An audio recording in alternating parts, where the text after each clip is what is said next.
Dr. Bartlett. So I know you head up nutritional science for Nu Skin, but if we have a look at all the products that are on offer for Nu Skin, am I right in thinking that, well, there must be an awful lot more than meets the eye?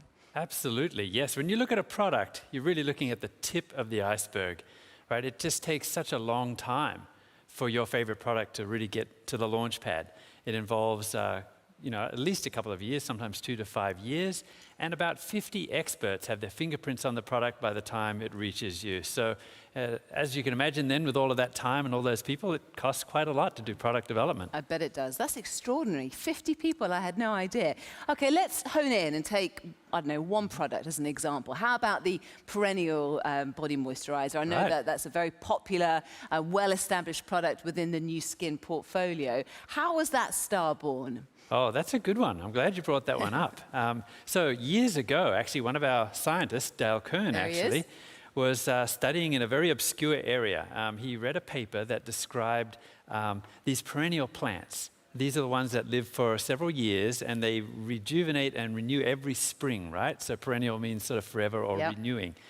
And it's a curious thing, probably something you don't think about, but when something is in the earth, it's very easy for it to become an energy source or a food source for all of the things that are in there, the bacteria, the viruses, all of those bugs, and they are trying to attack it from the outside. And of course, any living thing also tends to age from the inside and degrade from the inside.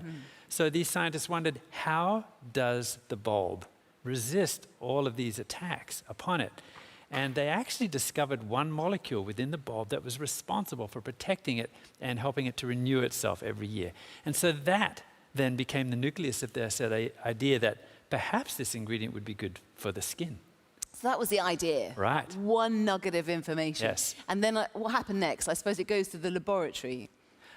Exactly. So, once we have then the research scientist, a particular type of scientist that's delving into all these different areas, can put now together an ingredient specification and send that to a different group of scientists in the lab that are called formulation chemists. Right. So these guys are somewhere between science and magic, really honestly. They have to create a product that feels good, that has a beautiful aroma, that is not too thick, not too thin, not too watery, not too oily, and that protects the active ingredient that we've just discovered for the whole of its shelf life.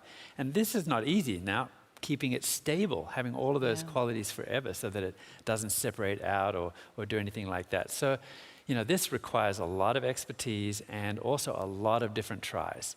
And I, having spoken to the scientists that developed this, realized that it took somewhere between 20 and 40 iterations, so different formulations before they finally hit on the perfect formulation that is now Perennial. So they've got the perfect formulation straight on the shelves? I wish it were that easy. There's still a few other hurdles that it has to pass by, right? So the formulation will be sent, the final formulation, to the lab, where the lab then does stability tests on it. We have chemists there that are analyzing the ingredients and making sure that they stay stable, but also the microbiologists, right, to make sure that it's resisting sort of infection and things like that, making it a good formulation. We have the marketers that are working with research and development to, what's the perfect name for it? In this case, we call it Perennial. Who knew? But also working on, what sort of packaging. We have a group of supply chain managers as well that are looking at the price of the ingredients, the sustainability of the ingredients, and also the material that the package should be made from, and all of those manufacturing standards and specifications. We have a group of legal experts and regulatory experts that are making sure that the claims that we make and the ingredients that we use are acceptable in all of those countries that we work in. So as you can imagine, you're starting to get a picture for all the people that have their hands on these products. It's extraordinary, isn't it? I think our scientists, well, your scientists need a round of applause, don't you think? It's incredible.